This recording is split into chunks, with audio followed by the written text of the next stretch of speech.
நாங்கள் அன்பார்ந்தவர்களை நேற்றைய தினம் விசேஷ விதமாக நான் இந்த இழந்து போனதை தேடி மீட்கிறதை பற்றி சொன்னேன். நான் இந்த இழந்து போனதை தேடி மீட்கிறேன் என்று நான் சொன்னேன் ரெண்டு விஷயம். ஒன்று, எங்களுடைய பிள்ளைக்குரிய மகனுக்குரிய அந்த பேறு, இறைவன் தந்த அந்த பேற்றினை நாங்கள் பாவத்தினால் இழந்தோம். மற்றது, நாங்கள் அவருடைய சொத்து, தனி சொத்து. எங்களுடைய பாவம் ஆண்டவரிடம் இருந்து பிரிக்கின்ற பொழுது ஆண்டவர் எங்களை தேடி வருகின்றார். இழந்து போனதை இவன் ஒருத்தம் வந்துட்டான். சொல்லப்பா. குழப்பில்ல ஃபாதர், என்ன பிரச்சனைன்னா பெரிய அரியணமா இருக்கு வீட்டுல. இவள் மார்க்ரெட் இருக்காளல்ல, ஏதோ ஒரு கூட்டத்துல இருக்கலாம். இங்க ஒரே கோயில் தான் வருவா. கொஞ்சம் நீ சொல்ற எனக்கு கேட்கல. மார்க்ரெட் அவள் இங்க ஏதோ கூட்டத்துல ஏதோ இருக்கிறாளாம். என்ன ஒரு பாவசங்கீதனம் ஒற்றை நச்சரிப்பா இருக்கு. இன்றைக்கு வந்தன் பாவசங்கீதனம் எடுப்போன்னு தான் வந்திருக்கிறான். பாவசங்கீதனம் எப்பயோ முந்தையோருக்கா கேள்விப்பட்டது மாதிரி இருக்கு சுவாமி. இப்ப எனக்கு அது என்னடா, அது எங்க இருந்து எடுக்கலாம், எங்க வைக்கலாம் சொல்லி எனக்குண்டா ஒன்றும் புரியுதில்லை. ஒருக்கா என்னென்ன ஒருக்கா தெளிவுபடுத்துனீங்கன்னா எனக்கு கொஞ்சம் ஒரு பேர் என்ன மறந்து வரேன். நீ கோயிலுக்கும் மாறதில்லையே, நீ இருந்துட்ட பிறகு தான் வருவா. முகம் மட்டும் எனக்கு ஞாபகம் இருக்கு. ஐயோ, நாங்க பரம்பரை கத்தோலிக்கர். அந்த சுவாமில வாத்தியார் தெரியுமா ஃபாதர்? உங்களை இன்னும் இந்த கோயிலோடய கிடந்தவர். அவர் பரம்பரை கத்தோலிக்கர். அது கொஞ்ச நாளுக்கு இப்ப தெரியாதா, அப்படி இப்படி கொஞ்சம் அப்படி இப்படி போயிட்டுது. கொஞ்ச நாள் வரையில தான் சுவாமி நீங்க என்னத்துக்கு சுவாமிக்கு போய் சொல்லுவாங்க. இந்த பாவ சங்கீதனம் என்னன்னு சொல்லுங்க வாரணி. நான் நல்ல பாவ சங்கீதனம் எடுத்துட்டு போகணும்னு பாக்குறேன். எங்க இருக்கு, எங்க எடுக்கலாம் சுவாமி? அதெல்லாம் இந்த பாவ சங்கீதனம் சொன்னார் சார். முதல்ல நீ பூசைக்கு வரணும். ஒவ்வொரு ஞாயிற்றுக்கிழமை பூசைக்கு வந்தா தான் சுவாமி அப்பப்போ ஏதாவது பிரசங்கத்துல சொல்லுவார். அதுதான் முதல் உண்ட மனதில் பதியும். அப்பதான் பாவ சங்கீதனம் என்றால் என்ன என்று சொல்லி சுவாமி கேட்கிற பொழுது அது உண்ட காதுல விடும். சரியா? பாவ சங்கீதம் நீ ஞாயிற்றுக்கிழமை பூசை ஒழுங்கா வாரணியோ? ஞாயிற்றுக்கிழமை பூசைக்கு வாரனான் சில வேளை வாரையில. முதலாவது விஷயம் என்ன சொல்லாப்போம், இருந்துட்டு வருவேன். முதலாவது விஷயம் எனக்கு தெரியும். நீ பாவ சங்கீதனம் சொன்னா இந்த ஞாயிற்றுக்கிழமை பூசைக்கு வராதே பாவம். பாவ சங்கீதனம் செய்யாமல் நீ நற்கணும் எடுக்க கூடாது. தெரியுமா? அது எனக்கு தெரியும். என்ன சுவாமி, அது அப்படி செய்யக்கூடாது. என்ன வந்து இது என்ன முதல் நம்பிக்கை எடுத்த இக்கினேசியா சிஸ்டர் உங்களுக்கும் தெரியும். இங்க இருந்தவங்களை பங்குல இக்கினேசியா சிஸ்டர் வயசு போயிட்டு இப்ப இருக்கிறா என்ன தெரியல, பங்கு மாறி போயிட்டா. அவ சொன்னவதான் ஞாயிற்றுக்கிழமை பூசைக்கு வராட்டா பாவசங்கீதனம் எடுக்காம நீ நற்கருணை உட்கொள்ளக்கூடாது என்று சொன்னவதான். இப்ப இவ்வளவு காலம் அப்ப முதல் நம்ம எடுத்த பிறகு செய்தது எந்த கல்யாணம் முடிக்க ஒருக்கா செய்தது. பாவ சங்கீதனம் என்ற சில பாவங்கள், சரியா, சில பாவங்கள் நீ செய்தால் பாவ சங்கீதனம் செய்யாமல் நீ தேவனைக்கன்னு எடுக்கக்கூடாது. அப்ப பாவ சங்கீதனம் ஏன் செய்ய வேணும் சொன்னால் அது முதலாவது காரணம். சரியா? பாவம் மன்னிப்பு. அதாவது இந்த பாவ மன்னிப்புக்கு உனக்கு 3 விதமான மன்னிப்பு கிடைக்கின்றது, ஆறுதல் கிடைக்கின்றது. மூன்று விதமானது. ஒன்று, நீ செய்கிற பாவம் இறைவனுக்கும் மக்களுக்கும் எதிரானது. மக்களுக்கும் எதிராக. அப்ப நீ பாவ சங்கீதனம் செய்யல, கடவுள்கிட்ட மட்டும் மன்னிப்பு கேட்டா காணாது. இந்த இறை சமூகம் மன்னிக்கணும். அதுதான் அது பெரிய கஷ்டமான விஷயம். எப்படி பக்கத்து வீட்டுக்காரோட ஒற்றே சண்டை, நாய்படி பூனைக்கடி மாதிரி தான் இருக்கு. பக்கத்து வீட்டுக்காரன் தேங்காய் விழுந்தானே சண்டை, அது விழுந்தானே சண்டை, மரம் விழுந்தானே சண்டை, இலை விழுந்தானே சண்டை, எல்லாத்துக்குமே சண்டை. எப்படி அவன்கிட்ட போய் மன்னிப்பு கேட்கறது? அதெல்லாம் விடுங்க. அதை விட்டு நீங்க பாவசங்கீதனத்தை பற்றி சொல்லுங்க பார். சரி, பாவசங்கீதனம்ங்கிறது ரசா, நீ ஒரு பாவத்துல ஒரு சுவாமி பாவசங்கீதனத்துக்கு இருப்பார். அவர்கிட்ட நீ பாவங்களை அறிக்கையிடணும். சரியா? பாவங்களை அறிக்கையிடணும். அறிக்கையிட்டு அதுக்கு முதல்ல நீ ஆயுதப்படுத்தணும். இப்ப சில நேரத்தில் எனக்கு ஒரு பிரச்சனைன்னு சொல்லலாம், குளிச்சு மொழி பவுடர் எல்லாம் போட்டு மேக்கப் எல்லாம் பண்ணி வரணுமா, அல்லது வேற ஏதாவது செய்யணுமா சாமி? நீ மேக்கப் போட்டு கொண்டு என்ன சுவாமின்னு அடிச்சுதான் கலைச்சு விட்டுருவாரு. சரியா? ஆள் தெரியாம அது தேவையில்லை. ஆண்டவர் உண்ட ஆன்மாவை தான் பாக்குறார். நீ யாருண்டு, நீ என்ன அழகா இருக்கிறியா, அதெல்லாம் பார்க்க தேவையில்லை. சரி, பூச்சி எல்லாம் தேவையில்லை. அப்ப பூச்சி பூசாமல் வா, இருக்கிற மாதிரி வா. நீ ஆயத்தப்படுத்தணும். முதலாவது விஷயமே, அதாவது நீ ஆண்டவருக்கு முன்னால இருந்து நான் என்ன பாவம் செய்தேன் என்று யோசிக்கணும். சில நேரத்தில் என்ன சொல்லலாம், சிலர் என்ன சொல்றது, பூசையில வந்திருந்ததுன்னா பாவசங்கீதம் வந்து சுவாமி நான் மறந்து போனேன், பாமி மறந்த பாவங்களுக்காகவும் என்று சொன்ன. அப்படி அதெல்லாம் சரியான பாவசங்கீதம் சிஸ்டர் சொல்லி தந்தது என்னன்னா, நீங்க பாவங்களை போய் சொல்லணும். அப்ப நாங்க சொல்றது ஒரு லிஸ்ட் ஒன்று வச்சுக்கிறோம். பாம்படிச்சன், பள்ளி அடிச்சன், காகத்துக்கு கல்லால் எறிஞ்சன், நாய்க்கு சாப்பாடு வைக்கல, அதுகள் தானே பார். அதெல்லாம் சொன்னா சரி.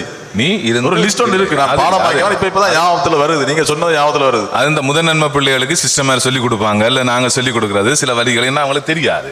அப்ப சில இதுகளை ஒரு இனிஷியேஷனுக்காக சொல்லி கொடுக்கறது. அதுலயே நீ தங்கி இருந்தாடா நீ இப்போ அந்த முதல் பிள்ளை மாதிரியே இருக்கிறா. அதுக்கு மேல நீ வளரணும். அதாவது முதல்ல வந்த ஆண்டவருக்கு முன்னால இரு, உன் உள்ளத்தை பாரு, நீ வாழ்க்கையை பாரு, நீ என்ன செய்தா உனக்கு தெரியும் தானே உன் வாழ்க்கை என்ன செய்தா என்றதை பாரு. அப்ப அது சில நேரத்தில் சில சீரியஸா அதை நாங்கள் கோயில இருந்து நாங்கள் ஒரு லிஸ்டில் எழுதி எடுக்கலாம், ஒரு பேப்பர்ல எழுதி எடுக்கலாம். அநேகமானாக்கள் அநேகமா சீரியஸான பாவ சங்கீதனை செய்கிறார்கள். 68 கோப்பி ஆணுமா அல்லது அதோட கூட வேணுமா? அந்த அளவுக்கு நீ வச்சிருக்க தேவையில்லை. இந்த இதுல பாரு, சில இப்ப நான் ஒரு பாவ லிஸ்ட் ஒன்று எழுதி வச்சிருக்கேன். எந்த பாவங்கள் இல்ல, ஒரு பொதுவான பாவ லிஸ்ட் ஒன்று எழுதி வச்சிருக்கேன். இதுக்குள்ள நீ பாத்தியண்டா, அப்படி எழுதி வச்சியண்டா, அப்ப இதுல பாத்தியண்டா ஒரு அளவுக்கு இதுல நான் என்னென்ன பாவங்கள் செய்தேன் பாத்திய. உதாரணத்துக்கு பாரு, இந்த இதுல இருக்க என்ன வேதாந்தத்தில் இருக்கிற பாவங்கள் பாரு, பரத்தன்மை, காம இச்சைகள். காம இச்சை என்று சொன்னா மனசால நினைக்கிறதும் பாவம் என்று சொன்னவர் இல்லையா? பாவமிச்சைகள், கெட்ட நடத்த, காமவரி, இந்த பாவங்களையும் சொல்லலாம் சுவாமி. அந்த பாவங்களையும் சொல்லலாம்ன்றீங்க. அந்த பாவம் நீ பாரு, அந்த பாவம் தெரியும் தானே பாரு உங்களுக்கு. அதை இப்ப மாக்கர் கேட்டுக்கொண்டு இருக்கும் போது தெரியல, வீட்டா சண்டை தானே தெரியா. இன்றைக்கு பாவ சங்கீதம் எடுக்க வந்துட்டு போய் குடும்ப சண்டையை உருவாக்கி விட போறீங்களோ தெரியா. இப்ப பரத்தம்ம நான் செய்தேன் சொன்னேன்டா, இப்ப மாக்கர் விட்டு எடுக்குமோ என்ன சுவாமி? இது எல்லாத்தையும் நான் என்ன சுவாமி நேற்று நான் உனக்கு சொன்னேன் பாரு, இந்த பாரு, எவராவது குற்றங்களை மறைச்சா அதுவே பெரிய பிள்ளை, அதுவே பெரிய அழிவுக்குரிய பாவம். இப்ப மறைக்க கூடாது. பிரச்சனை என்னண்டா சுவாமி, மறைக்காம சொல்ல இல்லாம இருக்கே, என்னண்டா சொல்றது? நீ நேற்று வரையில போல என்ன அற்றவாசி விஷயத்தை மிஸ் பண்ணிட்டா. அற்றவாசி விஷயத்தை மிஸ் பண்ணிட்டியே. இப்ப என்னன்னு சொல்ல, பழைய ஃப்ரெண்ட் கனடாவில இருந்து வந்திருக்கான். சும்மா ஒரு பார்ட்டி ஒன்று வச்சான், போயிட்டேன் நாங்க. சும்மா ஒரு சின்ன ஒரு பார்ட்டி ஒன்று, அதுக்கு போயிட்டு வந்தேன். அப்படியே படுத்துட்டு பூசைக்கு மார்க்கெட் வந்து பேச்சு இன்றைக்காவது போய் பாவசங்கீதம் எடுக்க. இப்ப நாங்க விஷயத்துக்கு வருவோம். இப்ப பாவசங்கீதம் முதல் ஆயுதப்படுத்திட்டு வந்து பாவத்தை அறிக்கைட்டு சுவாமிகிட்ட பயப்படாம சொல்லணும். சரி, இப்ப சுவாமிக்கு ஏன் பயப்படுற? சுவாமி என்ன பசாசா? சுவாமி பசாஸ் இல்ல. இப்ப சுவாமி சில விட நான் சொல்ற எல்லாத்தையும் போய் அங்கேயும் இங்கேயும் அவுட்டு விட்டுட்டாராண்டா என்ற கதை முடிஞ்சுது, அதோட சரி. இல்ல அதை பற்றி நான் நேற்று கொஞ்சம் சொன்னேன். என்ன சொன்னா, சுவாமி அப்படி ஒன்றும் செய்ய மாட்டார், செய்யக்கூடாது. சில வேளையில சில சுவாமி அந்த கதையா அவுட்டு விடுறது பிரசங்கங்கள்ல, அதுவும் எனக்கு ஒரு பயம். சுவாமி இவங்க எப்படியாவது அவுட்டு விட்டுருவாங்க, எங்கேயாவது மடுவிலையாவது எங்கேயாவது. நான் பாவ சங்கீதனத்துக்கு ஒரு ஆள் வந்தார், என்னட்ட இப்படி சொன்னார். அப்ப மார்க்ரெட் மாதிரி ஆக்கல நினைக்குங்கள், இவர் தானாக்குமாள் அப்படி நினைக்கக்கூடிய அப்படியெல்லாம் செய்ய மாட்டேன், செய்யக்கூடாது, செய்ய மாட்டேன். அதை நீ 100% நம்பலாம். சரியா? பயப்படாமல் நீ செய்த பாவங்களை சொல்லு. ஏன்னு சொன்னா, நீ சொல்றது முதலாவது கடவுளுக்கு, சரியா? ரெண்டாவது, சுவாமி உன்னை மன்னிக்கிற பொழுது கடவுளின் பிரதிநிதியாகவும் மக்களோட பிரதிநிதியாகவும் இருக்கிறார். மூன்றாவது விஷயம் என்னன்னு சொன்னா, உனக்கு ஒரு மன ஆறுதல் கிடைக்கும். எப்பயாச்சும் நல்ல பாவம் ஒரு காலாவது, இன்றைக்கு நீ பூசை முடிஞ்சு போறதுக்கு முதலாவது ஒரு காலாவது ஒரு கட்டாயம். நான் கட்டாயம் நேற்று மார்க்ரெட்டும் 2 மூத்தவள் இந்த பாடல் குழாமில் இருக்காள், அது கூட தெரியும். அவளையும் எடுத்துட்டு சின்னனும் எடுத்துட்டு, அதை போன வருஷம் தான் நற்கரன் எடுத்தது. அதுக்கும் சுவாமி வர சொல்லி ஆள் விட்டு கூட நான் வரையில. இப்போ ஒரு மாதிரி வந்து ஏதோ சுவாமி பாவத்துக்கு இறங்கி பிள்ளைக்கு முதல் தானே எடுத்துட்டு போகட்டும் விட்டுட்டார். இப்போதான் மாட்டிட்டேன். இன்றைக்கு கட்டாயம் நான் எடுத்து தான் போகிறேன், பயப்படாதீங்க, சரிதானே? இந்த சுவாமி இப்போ ஏன் நாங்கள் இப்போ சுவாமிகிட்ட சொல்லித்தானா இதை பாவத்துக்கு மன்னிப்பு கிடைக்கும்? நாங்க நேரடியா போய் நான் போயிருந்தேன், இந்த கோயிலுக்கு வந்திருந்தேன், மண்ணாடி. எனக்கு ஒரு அதுல ஒரு சரியான ஒரு சிக்கலான ஒரு விஷயம் ஒன்று இருக்கு. ஏன் சுவாமிகிட்ட நான் போகணும்? அதுல 2 விஷயம் இருக்குடா. என்ன சொல்லுவாங்க, இப்ப நீ சுவாமியோட கதைக்கிற உண்டு, உன் மனசுல இருக்கிற பிரச்சனைகளை கதைச்சா உனக்கு ஒரு இது ஒரு கவுன்சிலிங் மாதிரி. ஒரு பக்கத்துல இது ஒரு கவுன்சிலிங் மாதிரி, சரிதானே? மற்ற இன்னொரு பக்கத்துல என்ன சொன்னா, நான் சொன்னேன், அந்த இறை சமூகத்தை அவர் பிரதிபலிக்கிறார். கடவுள்கிட்ட மட்டும் மன்னிப்பு கேட்டா சரி வராது. நீ இப்ப செய்யற பாவம் எத்தனை பேரை பாதிக்குது சொல்லுவாங்க. இயேசு போல அவர் இருக்கிறதுல பாவ செய்கிற தொட்டில இருக்கிறது இயேசுவினுடைய. ஆகவே இயேசுநாதர் கடவுளையும் மக்களையும் பிரதிபலிச்சு கொண்டு அவர் உனக்கு மக்கள் சார்பாகவும் மன்னிப்பு தாரார். அப்ப அது மிக மிக முக்கியம். ஃபாதர்கிட்ட அறிக்கைறது, உனக்கு மன்னிப்பு கிடைக்கும். நான் ஒரு கதை, சபைகள்ல இருக்கிறவங்க அவங்க சிலவுல சொல்றது, சுவாமி அவர்கிட்ட சொல்ல வேண்டிய அவசியம் இல்லை, நீங்க கைதட்டி அல்லொலியா பாடிட்டு போனா எல்லாம் போயிடும். நான் ஒரு கதை ஒன்று சொல்றேன். என்னுடைய ஒரு இந்து மகன் சரியா அது வந்தார், வந்து கேட்டார், ஃபாதர் இந்த உங்களோட பாவ சங்கீதனம் சொல்லி ஒன்று இருக்கு, நானும் செய்யலாமான்னு கேட்டார். சரி, இது ஒரு சிக்கலான கேள்வி. ஏனென்றா பாவ சங்கீதனம் ஒரு திருவருட்சாதனம், ஒரு ஞானஸ்தானம் எடுத்தவர் மட்டும்தான் பாவ சங்கீதன திருவருட்சாதனத்தை பெற்றுக் கொள்கின்றார். ஆனா அவருக்கு இப்ப என்ன தேவை என்று சொன்னா ஒரு மன ஆறுதல், அவர் கதைக்கணும். அப்ப நான் சொன்னேன், சரி வாங்க, நான் பாவ சங்கீதன கதையை எதுவும் நீங்க செய்யக்கூடாது, அதை பற்றி ஒரு விளக்கம்னு சொல்லல, சரி வாங்க என்று சொல்லி கொஞ்ச நேரம் இருந்து கதைச்சேன். அவர் தன் பாவங்களை சொன்னார், நான் அவருக்கு ஒரு ஆசீர்வாதம் மட்டும் போட்டு விட்டேன். அவர் சந்தோஷமா போனார். அந்த பக்கமும் மிக மிக முக்கியம், அந்த பக்கமும் இதுல பாவ சங்கீதனத்துல கிடைக்குது. அப்ப இது ஒரு திருவருட்சாதனம், ஆண்டவற்றை ஆசீர்வாதம் கிடைக்குது. ரெண்டாவது இறை மக்களோட மன்னிப்பை நீ பெற்றுக்கொள்ற. மூன்றாவது ஒரு ஆறுதல், மன ஆறுதல், நீ மனசுல இருக்கிற விஷயங்களை கதைப்பா. இப்ப சுவாமி இப்ப சரி நீங்க சொல்ற மாதிரி நான் எல்லா பாவங்களையும் சொல்றேன். இப்படியே இந்த முறையும் அதே பாவம், அடுத்த முறையும் அதே பாவம். சுவாமிக்கு எரிச்சல் கொஞ்சம் காதை புத்தி வச்சு விட்டாரண்டா. இந்த அதுக்கு ஒரே வாதம் சொல்லி கொண்டிருக்கிறாய். அதுக்கு நான் ஒரு முக்கியமான விஷயம் சொல்ல போறேன் பாரு. இது ஒரு திருச்சபையின் ஒரு சட்டம் உண்டு. சரி, திருச்சபையின் சட்டம் உண்டு. நான் அப்படியே வாசிக்கிறேன். சரியா பாரு, 987வது சட்டம் என்னன்னு சொன்னா, பாவ மன்னிப்பு அருட்சாதனத்தின் இரட்சிப்பு பரிகாரத்தை பெறுவதற்கு, அதாவது அந்த இரட்சிப்பு மீட்பு நீ பெற்றுக்கொள்ள வேண்டும் என்று சொன்னா, கிறிஸ்தவ விசுவாசி ஒருவர் தான் செய்த பாவங்களை நிராகரித்து திருந்துவதற்கான நோக்கத்துடன் கடவுளிடம் திரும்பும் வகையில் மன்னிப்பு மனப்பாங்கு கொண்டிருக்கணும். அதாவது நீ வரைக்குள்ள இந்த பாவங்களை நீ இனிமே செய்யாமல் திருந்துற மனப்பாங்கோட வரணும். அந்த மனப்பாங்கோட வந்தா தான் அது சரி, நல்ல ஒரு பாவ சங்கீதனம். நல்ல பாவ சங்கீதனம் சொல்றது அதுதான். அதை விட்டுட்டு சும்மா ஒரு நாளும் வந்து அதே விஷயத்தை சொல்லி கொண்டு என்ன பிரயோஜனம்? அப்ப சுவாமி அடிக்க மாட்டார், உனக்காக மண்டாடுவார், அவன் தான் செய்வார். இவன் பாவி ஒரே பாவத்தையே வந்து சொல்லிக் கொண்டிருக்கான் என்று சொல்லி இந்த மனப்பாடம் செய்த மாதிரி ஒவ்வொரு முறையும் பாவ சங்கீதம். ஆகவே இது முக்கியம். நீ திருந்த வேணும் என்ற மனப்பாங்கோட நீ வரணும் பாவ சங்கீதத்துக்கு.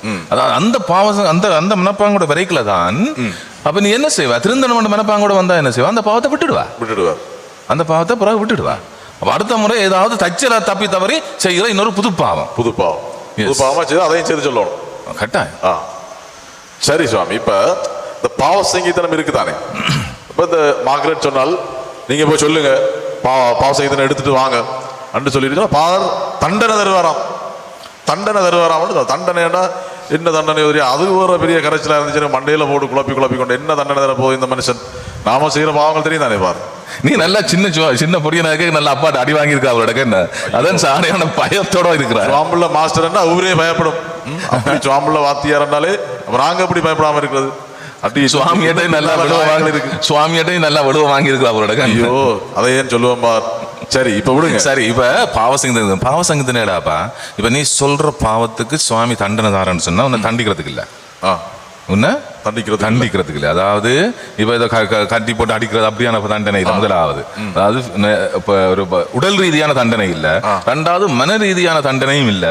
ஆனா உனக்கு ஆன்ம ரீதியான ஒரு முன்னேற்றத்துக்கான ஒரு அழைப்பு. அதாவது அவர் தண்டனை என்று சொல்லிக்கல, அவர் என்ன செய்வார் என்று சொன்னாலே, ஏதாவது இப்ப நீ உதாரணத்துக்கு இப்ப நான் இப்ப என்னட்ட பாவம் நீ வந்தியன்னு சொன்னா, இவன் நீ சொல்லு, நீ உண்ட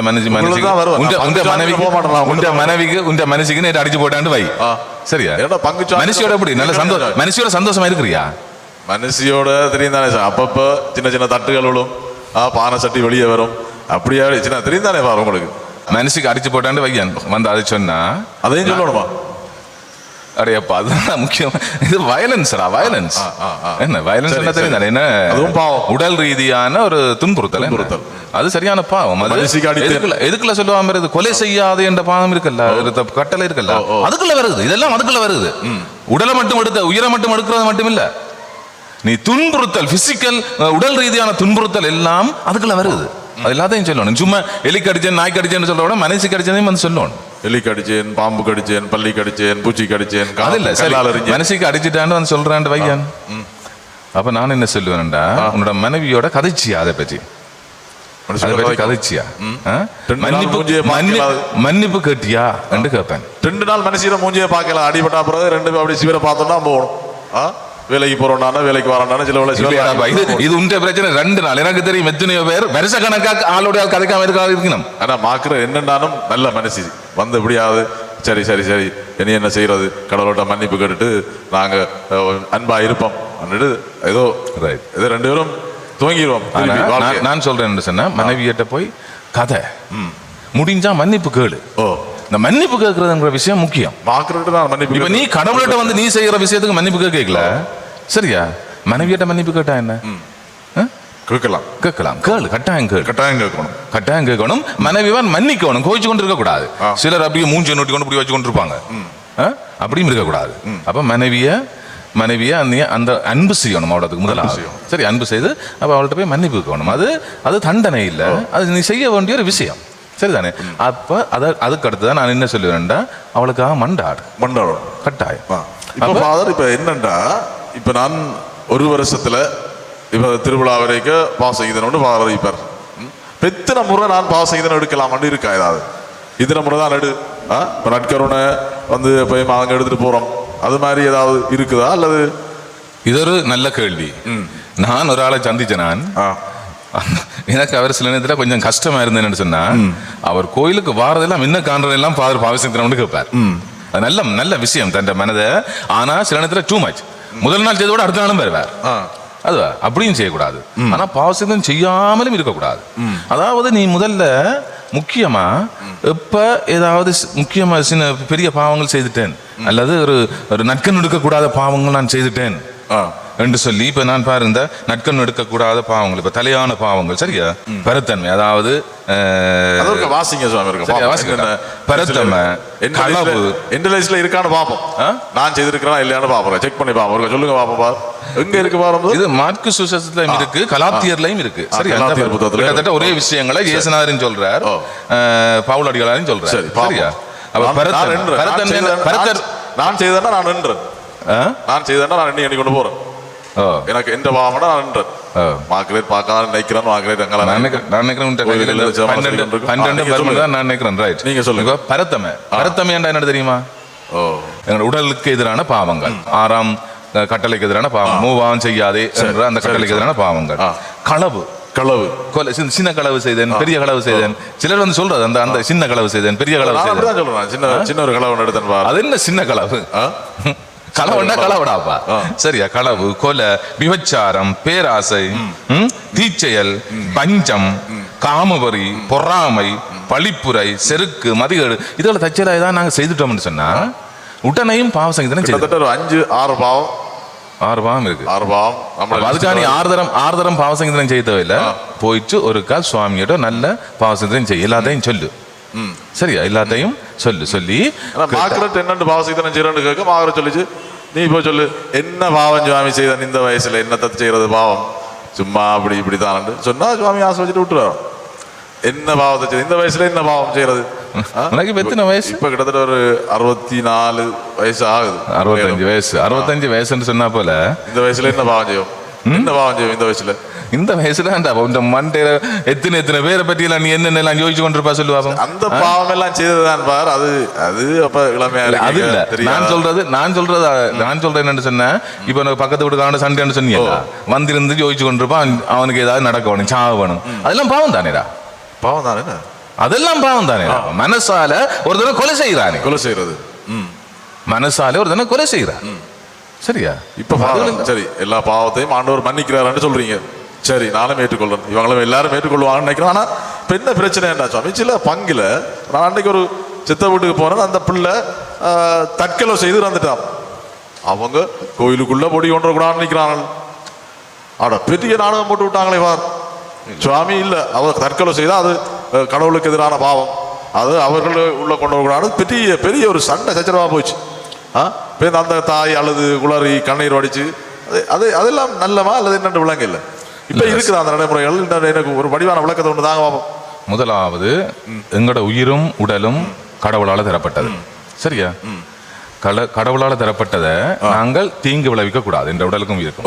அப்ப தற்கொலை எடுக்கிறது என்ற உயிரை நான் எடுக்கிறது, அது ஒரு கொலைக்கு மேல் ஆளந்து.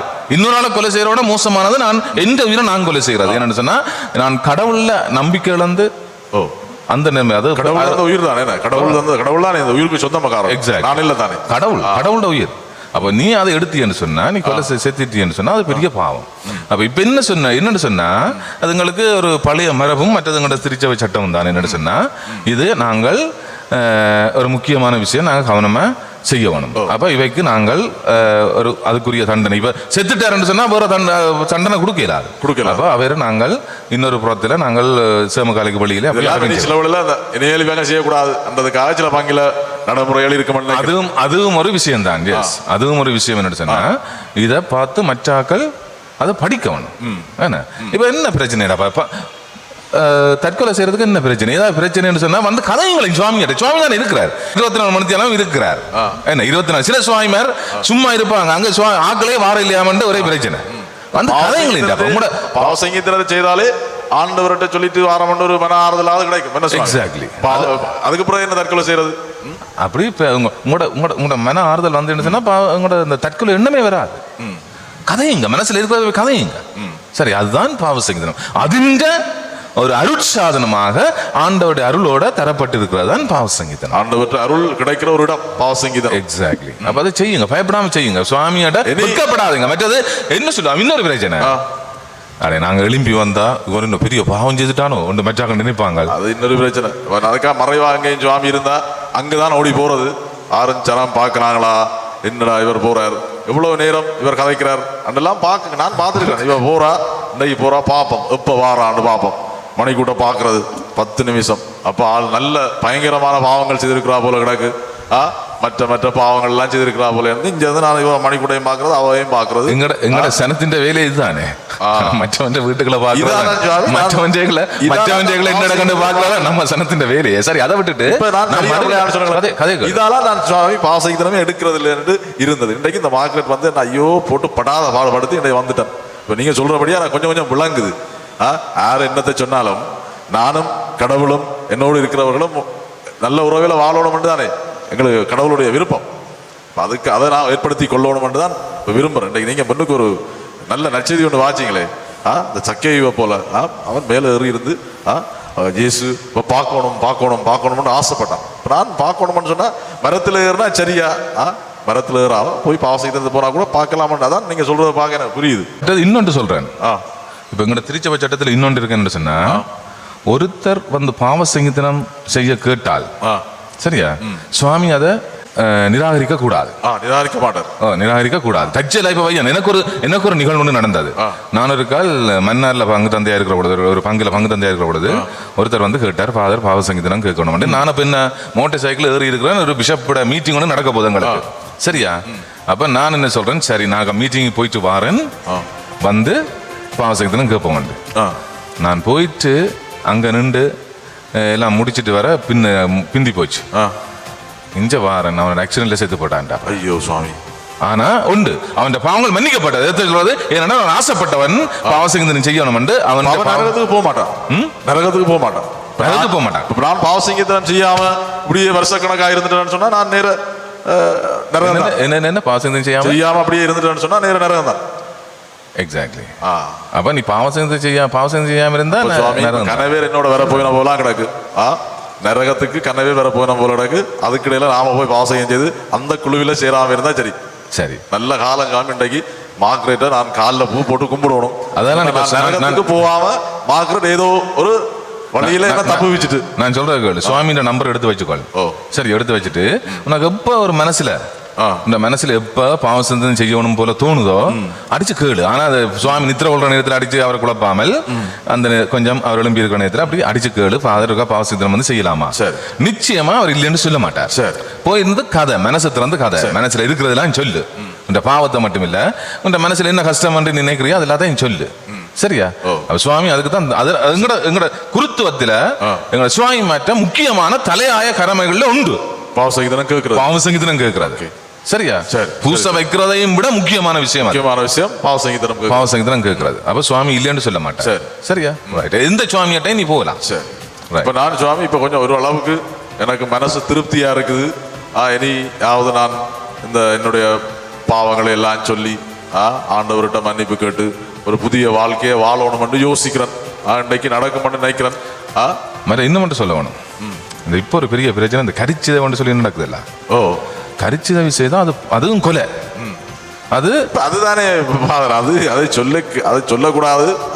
இப்ப கனவேர் காதுல எனக்கு விழும். அங்க வேலை இடத்துக்கு போனாலும் அங்க மார்க்கெட்டுக்கு போனாலும் அது பெரிய ஒரு விளையாட்டினுடைய உச்சக்கட்டங்கள் என்ன, அந்த கள்ள டாக்டர் மார்கிட்ட போய் மருந்து எடுக்கிறது, மாஸ்கையும் போட்டு கொண்டு போய் அதை வாங்குறது, இது வாங்குறது, பார்மசி வழிய, இது பெரும் விளையாட்டுகள். இல்ல, முதலாவது இந்த கரிச்சிதை எடுப்போம். கரிச்சிதை நீங்க தற்செயலா அப்படியான விஷயங்கள் எது நடந்திருந்தா அது நீ எல்லா சுவாமிமாரும் உடனடியாக மன்னிக்க இயலாது. இப்ப என்ன ஒரு தெளிவா இருக்கு. அந்த பாவத்தை எல்லா சுவாமிமாரும் மன்னிக்கலாம்னா என்னது? எல்லா சுவாமிமாரும் ஏன்னா அது முக்கியம். அது ஒரு கொலை, அதுவும் சொந்த பிள்ளைய கொலை செய்தது. இப்ப தந்த உயிரை எடுக்கிறத போல அப்ப தந்த சொந்த பிள்ளை எல்லா சுவாமிமாரும் அதை மன்னிக்கலாம், உடனே மன்னிக்க இயலாது. அப்ப நாங்க என்ன செய்வோம், நீங்கள் அது எங்களோட திருச்சபை ஒழுங்கின் படிக்கு இந்த யாத்திரை ஸ்தலங்கள் இருக்குதானே, அந்த இடங்கள்ல சாட்டி மடு அப்படியான யாத்திரை ஸ்தலங்கள்ல போற நேரங்கள்ல செய்யறது கொஞ்சம் அப்படி இப்படி அங்கேயும் அது இதுல எங்க சொல்றது, நம்மட பண்ணொண்டு எடுத்துட்டு வாரது, நல்லா இருந்து நல்ல ஜொலியா இருந்து ஜொலி பண்ணிட்டு தானே வாரது. இல்ல, கட்டாயம் அது முக்கியமான விஷயம். அது கொலை. இப்படியான பாவங்களுக்கு நாங்க யாத்திரை ஸ்தலங்களுக்கு போகணும். இப்ப என்ன சொல்லுங்க, அப்படியான விஷயங்கள் செய்தா அது சாதாரணமான பாவங்கள் மன்னிக்கலாது. என்னுடைய ஒரு கால ஒரு வயசான அம்மா வந்து அழுதுறா, ஃபாதர் நான் இத்தனை தடவையால் இது செய்தேன் என்று சொன்னா, இப்ப அழுது ஒன்று இருக்கிறான் என்று சொன்னா தன் பிள்ளைய நான் கொலை செய்தேன். அந்த நேரத்துல மன்னிப்பு பெற்றுட்டா இந்த மன அழுத்தம் இருக்காது. சரியா? கடவுள் மன்னிப்பார். அந்த நம்பிக்கை முதல் வேணும். சரிதானே? அப்ப என்ன விஷயம் என்றாலும் கடவுள்கிட்ட வந்து சுவாமியோட வந்து போடாதீங்க. சரிதானே? இது எனக்குள்ளையும் உங்களுக்குள்ளையும் இருக்கட்டும், வழியை சொல்லி போடாதீங்க. எனக்கு தெரியும், அங்க என்னோட ஃப்ரெண்டோட வீட்டுக்கு பக்கத்துல இருக்க அந்த மனுஷி ஏதோ நடந்து அந்த பிள்ளை இறந்துட்டு நெடுக ஒரே கண்ணீர் விட்டு அழுது கொண்டே இருக்கு. அவ பாவ சங்கீதத்துல செய்தா அதோட அது முடிஞ்சு. கடவுள் இப்போ எங்கேயாவது சாட்டிச்சரி மடுவுக்கு சரி போய் இதை சொன்னா அதோட கடவுள் மன்னிச்சிருவார். முறையான தகுதியான பாவ சங்கீதனம் செய்தால் திருப்பி அதை பற்றி கவலைப்பட வேண்டிய அவசியம் இல்லை. இல்ல, கடவுள் மன்னிப்பார் என்று நம்பணும். கடவுளை நம்பணும். கடவுளை இரக்கத்துல நம்பு. கடவுள் இரக்கமுடையவர். சரிதானே? அதை நம்பு. அதுதான் அந்த நம்பிக்கை. அதை வந்து என்ன திருத்தந்தை பிரான்சிஸ் அதை பற்றி நிறைவா சொல்லியிருக்கிறார். அவர் சொல்லியிருக்கிறார் ஒரு இடத்துல, நான் அன்றைக்கு சும்மா அப்படி இந்த மாதா டிவியில போகும், அவர் சொல்றார், பாவசங்கீத்தனம் வந்து நீதிமன்றம் இல்ல. Very good, very good. அதையும் கேட்கிறா, நீ இதெல்லாம் இந்த நல்ல விஷயங்களையும் கேட்கிறா. மார்க்ரெட் விடியவில்லை, நான் 5 மணிக்கு போட்டு விட்டுரும், நான் ஒழுங்குறையிலேயோ அதை போட்டு விட்டுரும். அப்ப என்ன செய்யறது? பாவசங்கீத்தனம்ங்கிறது நீதிமன்றம் இல்லை. அதாவது இங்க நாங்கள் தண்டனை கொடுக்கறதுக்காக இருக்கல, மன்னிக்கிறதுக்காக தான் இருக்கிறோம். அதை நீங்கள் கட்டாயம் நினைச்சுக்கொள்ளும். நீதிமன்றம் இல்ல, அது நீதிமன்றம். திருப்பி சொன்னாங்க, போப் பிரான்சிஸ் சொல்றாரு திருப்பி சொன்னாங்க, பாவசங்கீத்தனம் அது மன்னிப்பு கொடுக்கறது இடம் தான், அது நீதிமன்றம் இல்லை சொன்னா. அப்ப எனக்கு இப்ப நீங்க சொல்ல எல்லாம் பழைய ஞாபகம் எல்லாம் வருது. ஒரு புது கிறிஸ்தவன் தான், பரம்பரை எங்கட அப்பா வாழ்ந்த வாழ்க்கையை நான் இன்னும் வாழ போறேன் அண்டுதான் இப்ப எனக்குள்ள ஒரு தீர்மானம் உண்டு, மண்டைக்கு ஓடுது. சரி சுவாமி, அப்ப இன்றைக்கு நான் நல்ல பாவசங்கீதனம் செய்ய போறேன். சரிதானே? ஒரு புதிய மனுஷனா வாழ போறேன். சக்கையை போல ஆண்டவர் எனக்கு சொல்ல போறார், இன்றைக்கு உன் வீட்டுல நான் தங்க போறேன்னு சொல்ல போறான்னு சொல்லுங்களேன். அப்படிதான் சொல்ல போறாரு. அவன் சக்கையை மட்டும் இல்லை, அந்த சிலுவையில தெரியும் நல்ல கல்வன், அவன் கூட எல்லாம் செய்தவன். அவன் கொண்டு வந்து அங்க கொலை போடுவாங்க. அவன் அந்த கணத்திலே, ஏனென்றால் அவன் மனம் வருந்தினான் தன் பாவத்துக்கா, தன் நிலையை பற்றி கவலைப்பட்டான். அவன் மன்னிப்பும் கேட்க இல்ல, அவன் உங்களோட என்ன நினைத்துக் கொள்ளும்னு சொல்றான். ஆனா கவலைப்பட்டான். அதான் முக்கியம். சரியா? அந்த மனநிலையை கடவுள் கட்டாயம் மன்னிப்பார் என்ற நம்பணும். சரியா? சரி சுவாமி. இப்ப நாங்கள் இன்னொன்று, இப்ப அடுத்த பூசை இருக்கு. இப்ப பூசையில நீங்கள் மண்டாடுங்க முக்கியமா. சரியா? மண்டாடிட்டு பூசை முடிய எங்க என்றாலும் எந்த ஒரு சந்தர்ப்பம் உங்களுக்கு பாசம் செய்ய கிடைக்கல செய். சரியா? ரைட். நான் இன்றைக்கு கட்டாயம் நல்ல பாவசங்கீதனம் செய்துட்டு போவேன். நேற்று நான் விட்டுட்டேன். என்ன மாதிரி கொஞ்சம் பேர் இருப்பினோம், ஒழிச்சிருப்பினோம்.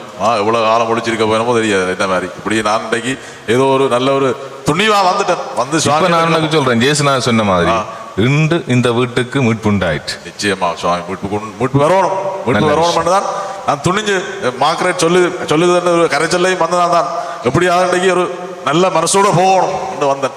இப்போ ஒழிச்சிருக்கிற ஆக்கள் எல்லாரும் ஒழிச்சிருக்கிற ஆக்கள் எத்தனை தடவை இன்னொன்று சுவாமி சொல்ல வெக்கமா இருக்கு, இந்த என்னாண்டவரே சிவம் அது சொல்ல தெரியாதான், அது சொல்லாட்டா பிரச்சனை இருக்கா, பிரச்சனை பெரிய பிரச்சனையா போயிருமோ. சொல்ல வேணும் மனசால ஒரு நம்ம சபத்தை சொல்லு. எனக்கு தெரியாது சுவாமி, மறந்துட்டு பாடமாக்காட்டிக்கும் மனசால ஒரு சபத்தை சொல்லு சுவாமி சொல்லுவார். அல்லது சிலர் என்ன செய்வாங்க, எழுதி கொண்டு வருவாங்க, எழுதி கொண்டு வந்து வாசிப்பாங்க. வாசிக்க செபிக்க வேணும், அதான் முக்கியம். சும்மா வாசிக்கிறது எழுதி கொண்டு வந்து வாசிச்சா வாசிக்கலாம். நான் நினைச்சேன் பாடமாக்கி கொண்டு. அப்ப அந்த அக்னேஷ் சிஸ்டர் சொன்னது முழுச்சவும் பாடமாக்காட்டா முதன்மை இல்லை அண்ணா, நான் முழுக்க பாடமாக்கினேன். அப்ப எல்லாம் கிளிப்புல மாதிரி சொல்லி போட்டு ஓடி போயிடுறாரு. பாவ சங்கீதத்துல அறிக்கையிட்டு மன்னிப்பு சுவாமி மன்னி கேட்கல, இனிமேல் இந்த பாவம் செய்ய மாட்டேன் என்ற தீர்மானத்தோட போகணும். ஜேசனா சொல்றாரு, அந்த பாவி பெண்ணுக்கு மன்னிக்கிறார், இனிமேல் பாவம் செய்யாதே போ. அவர் எதுவும் கேட்கல, ஏன் செய்தா என்ன செய்தா ஒன்றும் கேட்கல, அவளை மன்னிச்சுட்டு இனிமே பாவம் செய்யாதே போ. அந்த இதைத்தான் ஜேசனார் சுவாமியும் எங்களுக்கு சொல்லி அனுப்பு. சரி, நன்றி father, God bless you. Very good. நாங்க பூசைக்கு நிக்கிறதானே, கட்டாயம் இப்ப இனி இதெல்லாம் மிஸ் பண்ண மாட்டேன். நின்றுட்டு போ, இனி இதெல்லாம் மிஸ் பண்ண மாட்டேன். இந்த திருவிழாவோட நான் ஒரு புதிய ஆளா வந்துட்டேன். உங்களுக்கு தான் நிமிச்ச நன்றி சொல்லணும். என்னையும் மாத்திட்டீங்க, நல்ல விளக்கம் தந்தீங்க, நல்ல அருமையான விளக்கம். இதுக்கு பிறகு பாவசம் இதனை செய்யாம இருந்துன்னு சொன்னா வேலை இல்லை சாமி, கத்தோலிக்கனா இந்த வேலை இல்லை.